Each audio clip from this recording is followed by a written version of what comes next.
Israel पर बड़ा हमला होने वाला है। सही सुना आपने, इस्राइल पर बड़ा हमला होने वाला है। वो इस्राइल जो इस वक्त दुनिया को धमका रहा है, वो इस्राइल जो फिलिस्तीन और गजा पर जुल्म बर्बरियत की इंतहा कर रहा है, उस इस्राइल पर बड़ा हमला होने वाला है।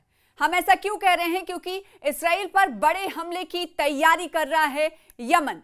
यमन की नेशनल साल्वेशन हुकूमत ने ऐलान किया है कि सिहूनी हुकूमत पर कारी जर्ब लगाने के लिए हम पूरी तरह तैयारी कर रहे हैं। तैयारी किस तरह से हो रही है और क्या कुछ किया जा रहा है, ये इस वीडियो के जरिए आपको बताएंगे कि इस्राइल पर दबाव बनाने के लिए पूरी दुनिया में जहां एक तरफ कोशिशें की जा रही हैं, ना सिर्फ कोशिशें की जा रही हैं बल्कि कदम से कदम मिलाए जा रहे हैं, एहतजाज किए जा रहे हैं, विरोध प्रदर्शन किए जा रहे हैं, तो दूसरी तरफ हमले की तैयारी भी हो रही है। यमन हमले की तैयारी कर रहा है। यमन की तहरीक अंसारुल्लाह के सीनियर रहनुमा ज़ैफुल्लाह शामी ने कहा है कि तहरीक अंसारुल्लाह सिहूनी हुकूमत पर अचानक एक भरपूर हमले की तैयारी कर रही है। अब देखिए हमला कैसे होगा, किस तरह का होगा, किस मिसाइल से किया जाएगा, किस तरह का अटैक होगा, इसकी तफसील नहीं दी गई है। लेकिन यह हमला कब किया जाएगा, इस हवाले से भी कोई जानकारी नहीं दी गई है। और यह जरूर कहा गया है इतना कि यह हमला जो सिहूनी हुकूमत यानी इस्राइल की सरकार पर, बेंजामिन नेतन्याहू पर जो हमला होगा वो अचानक होगा और वो हमला भरपूर होगा, जिसकी तैयारी हम कर रहे हैं। अशामी हुकूमत ने तहरीक अंसारुल्लाह की गैर मामूली सलाहियतों पर ताकीद करते हुए कहा है कि हम ऐसा अचानक हमला करेंगे जो दोस्त और दुश्मन दोनों को हैरत में डाल देगा। देखिए हमला ऐसा होगा, ये कहा जा रहा है साल्वेशन हुकूमत की तरफ से कि हम ऐसा अचानक हमला करेंगे जो दोस्त और दुश्मन दोनों को हैरत में डाल देगा। अब हैरानी किस वक्त होती है, आप अंदाजा लगाइए कि किसी को पता भी ना चले और हमला इतना भरपूर और शदीद हो और पूरा का पूरा इलाका तहस नहस हो जाए, पूरे के पूरे इलाके में दहशत कहीं ना कहीं डालने की बात इस वक्त साल्वेशन यमन की साल्वेशन हुकूमत की तरफ से कही जा रही है। किस पर? इस्राइल पर। और ये कहा जा रहा है कि हम इसकी तैयारी में जुटे हुए हैं, हम तैयारी कर रहे हैं। कब और कैसे हमला होगा ये तो नहीं, लेकिन जो हमला हम करेंगे वो भरपूर हमला होगा ताकि ना दोस्त को पता चल पाए और ना दुश्मन को पता चल पाए। और जब ये हमला किया जाएगा तो दोस्त और दुश्मन दोनों को हम हैरत में डाल देंगे। साथ ही उन्होंने सना की नई टेक्निक और जदीद तरीन पेशरफ्त की जानिब भी इशारा किया और कहा कि हमारे फौजी ज़खायर में भरपूर सलाहियत और गुंजाइश है। देखिए हम किस तरीके से ताकतवर हैं, हमारे जदीद तरीन पेशरफ्त की जानिब से या जदीद तरीन जो टेक्नोलॉजी है, जदीद तरीन जो हथियार हैं, उसके ज़रिए हम इस्राइल पर इस तरीके से हमला करेंगे ताकि उसे हमेशा याद रहेगा।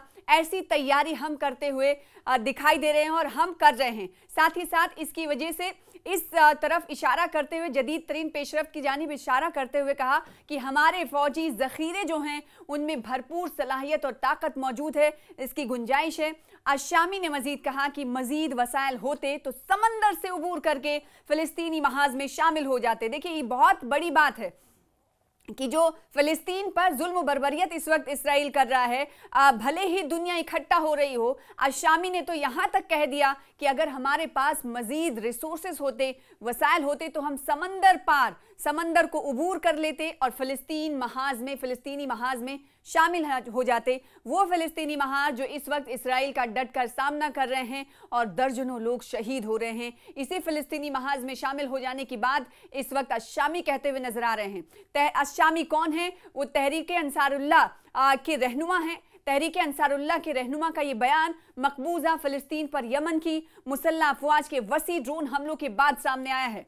इसराइली ज़राए ने पीर की शाम रिपोर्ट दी है कि यमनी फ़ौज ने मकबूजा फ़िलिस्तीन की जानिब बड़े पैमाने पर ड्रोन तैयारे रवाना किए हैं।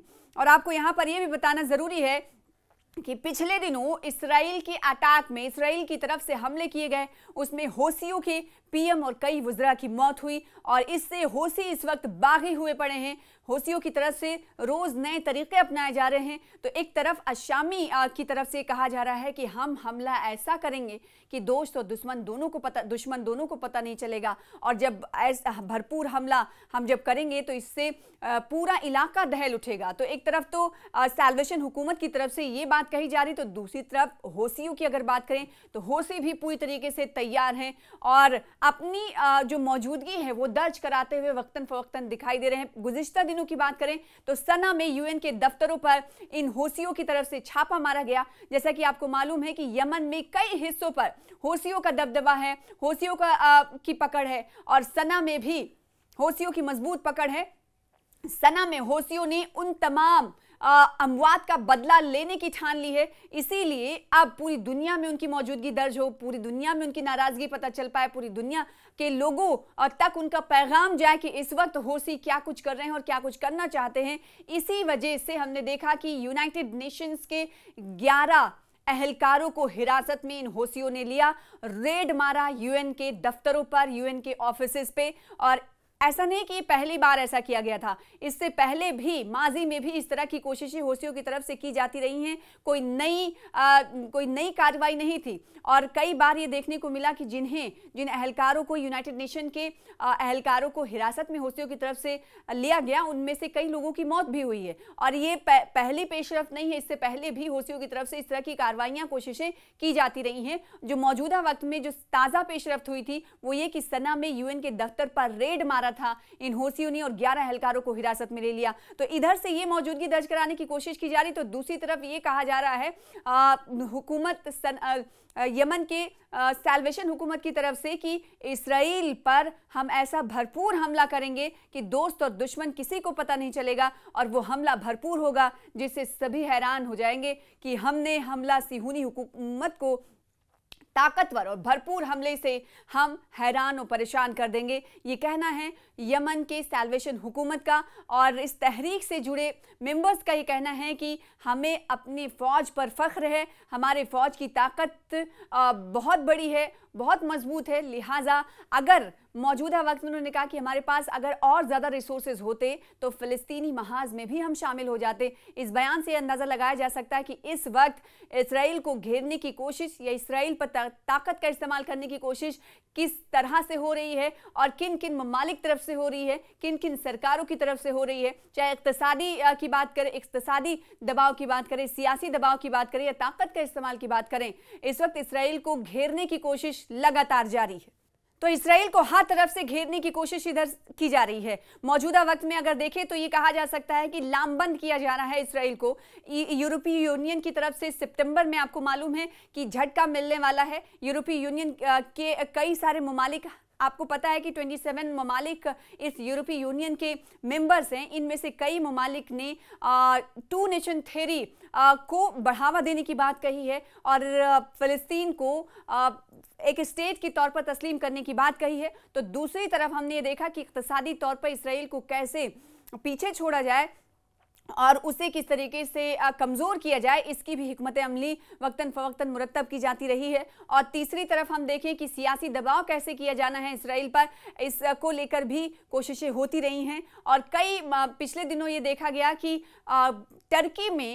टर्की में एक गज़ा कॉन्फ्रेंस हुआ था जिसमें 150 उलमा इकट्ठा हुए थे और पैलेस्टीनियन डिक्लेरेशन वहाँ से जारी हुआ था। और ये कहा गया था इस डिक्लेरेशन में कि वो तमाम ममालिक से अपील करेंगे कि इसराइल के साथ कोई कारोबारी रिश्ता ना रखें, यानी इक़्तिसादी तौर पर इसराइल को झटका देने के लिए पेशरफ्त हो रही थी। 150 से ज़्यादा उलमा कराम यहाँ पर इकट्ठा हुए थे और 50 ममालिक के उलमा थे। और दूसरी तरफ टर्की के एक वजीर जद्दा में जाकर ये कहते हैं कि इसराइल के ख़िलाफ़ हमें कुछ न कुछ आने वाले दिनों में हिकमत अमली मुरत्तब करनी होगी। कड़े अल्फाज में कहा जाता है कि इसराइल को जवाब देने का अब वक्त आ गया है, टाइम फॉर एक्शन आ गया है। कहीं ना कहीं उनकी तरफ से ये कहा गया कि अब हमें एक साथ आना है और एक साथ आकर दबाव नहीं, अब एक्शन की तैयारी करनी है। यानी इस वक्त इसराइल को सबक सिखाना है, इसके लिए अब हमारे पास ज़्यादा वक्त नहीं है, अब एक्शन उठाना पड़ेगा, एक्शन करना पड़ेगा। टाइम फॉर एक्शन आ चुका है और ये मौजूदा जो वक्त है, मौजूदा वक्त में ही हमें इसराइल को सबक सिखाने के लिए कुछ ना कुछ करने की ज़रूरत है। तो चारों तरफ से आपको बताएं कि इसराइल को घेरने की कोशिश लगातार हो रही है। अब यमन के अशामी सैल्वेशन हुकूमत की तरफ से कहा गया है कि वो बड़े हमले की तैयारी इसराइल के खिलाफ कर रहा है।